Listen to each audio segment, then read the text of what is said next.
Namo Buddhaya. Perkenalkan, nama saya Wariko Sasi dengan NIM 200-200-330. Di video ini saya akan membahas mengenai masalah-masalah dalam keberagaman.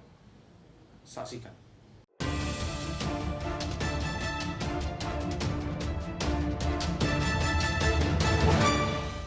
Berbicara mengenai keberagaman, kita pasti akan selalu membahas mengenai toleransi dan kerukunan.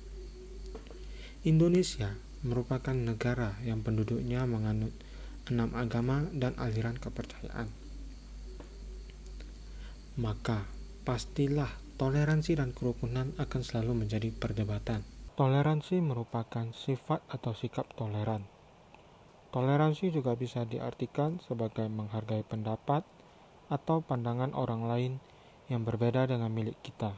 Dalam toleransi, kita tidak hanya membahas mengenai agama, melainkan kita juga membahas mengenai pilihan politik, kekurangan fisik, dan lain-lain. Untuk mewujudkan toleransi, kita harus membangun kehidupan yang harmonis. Untuk itu, terdapat 5 hal yang dapat dilakukan.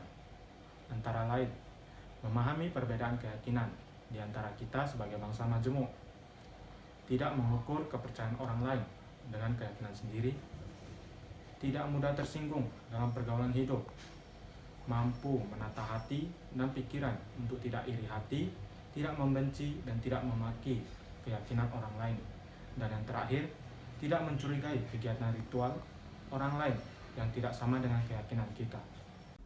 Toleransi juga dapat dilakukan dengan cara yang sederhana, dari rumah contohnya. Misalnya, menandatangani petisi secara daring untuk mendukung keadilan bagi penyandang disabilitas dan mendukung keadilan dalam keberagaman. Toleransi juga pernah dilakukan oleh Sang Buddha.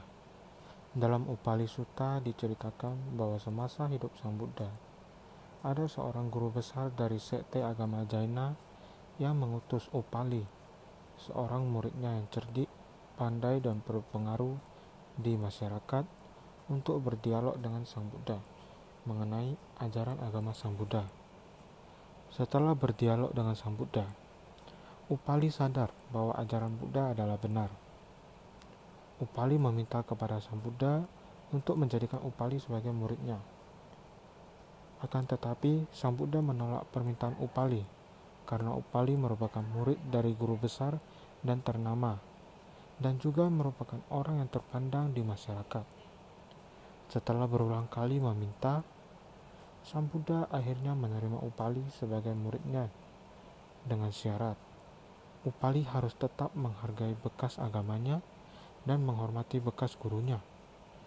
Dari cerita dalam sutta tersebut, Sang Buddha menunjukkan toleransi terhadap keyakinan atau agama lain. Kerukunan merupakan kesepakatan masyarakat yang dilakukan atas dasar perbedaan-perbedaan dalam kehidupan sosial, baik agama, budaya, maupun etnis, dengan tujuan mencapai tujuan bersama. Dapat juga diartikan sebagai pondasi dasar yang bisa dilakukan masyarakat dalam menghadapi masalah dan gejala sosial.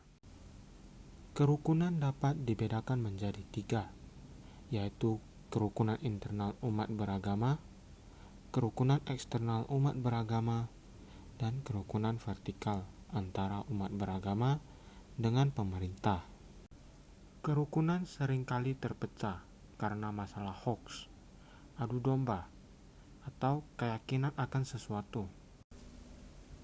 Dalam Prasasti Asoka juga diceritakan mengenai kerukunan. Dalam Prasasti Asoka, kita diajarkan bahwa janganlah kita menghormati agama sendiri, tetapi mencela agama orang lain. Kita harus tetap menghormati agama orang lain. Dengan melaksanakan ini, maka kerukunan pasti akan tercapai. Mengingat situasi dan kondisi pandemi sekarang ini, maka toleransi dan kerukunan sangatlah diperlukan. Oleh karena itu, marilah kita jaga toleransi, jaga kerukunan, dan jaga Indonesia.